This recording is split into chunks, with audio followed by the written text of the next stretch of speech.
வணக்கம். இன்றைய தினம் 12 மே 2023, நேரம் வந்து 9:58 ஆகுது. இன்றைக்கி பார்த்திங்கன்னா நம்ம ஆல்கோ ஷார்ட் ஸ்ட்ராடலில் 43,500 கால் ஆப்ஷன், 43,500 புட் ஆப்ஷன் ரெண்டுமே எடுத்திருக்கு. நாளைக்கு வந்து கர்நாடகா ஸ்டேட் எலெக்ஷன் ரிசல்ட் வந்து டிக்ளேர் பண்ணுறாங்க. அதனால் மண்டே வந்து ஒரு ஹியூஜ் மொமெண்டம் இருக்கும் மார்க்கெட்டில். அதனால் நிறைய பேர் வந்து இன்றைக்கி வந்து லாங் ஸ்ட்ராங்கல்லாம் எடுக்க ஆரம்பிப்பாங்க ஒரு மத்தியானத்துக்கு மேலே. இப்பயே தெரியுது நமக்கு, ஏன்னா டைம் டிகே வந்து சுத்தமாக இல்லை. எனக்கு தெரிஞ்சு வந்து இது வந்து இன்றைக்கி 2 மணி அந்த மாதிரி டைமில் கட் பண்ணலாம் தான் பார்க்குறேன். எனவே இப்போதைக்கு -500 இருக்குது. மத்தியானம் பார்க்கலாம். நேரம் பார்க்குறோம், சரியாக கரெக்டாக 2 மணி 13 ஆகுது.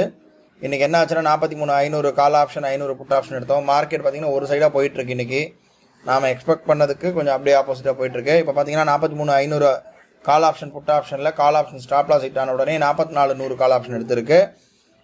இருந்தாலும் வந்து நமக்கு பார்த்தீங்கன்னா டைம் டிகே ரொம்ப கம்மியாக இருக்குது. காத்தாலாம் நல்லா இருந்து இப்போ டைம் டிகே கம்மியாக இருக்கிறதுனால ஒரு 1,500 கிட்ட மைனஸ் இருக்குது. இப்போ இதுக்கு மேலே இன்னும் மூமெண்டம் வந்து இன்னும் டைம் டிகேவே இருக்காது. ஏன்னா எல்லாருமே எடுக்க ஆரம்பிப்பாங்க பொசிஷன் 2 சைட்லையும் பையிங்கில். ஸோ அதனால் இப்போதைக்கு மூமெண்டம் இல்லை. இன்றைக்கி 1,400 இன்றைக்கி கட் பண்ணிட்டோம். இதோட மண்டே வந்து ஒரு புது ட்ரேடில் சந்திக்கலாம். நன்றி, வணக்கம்.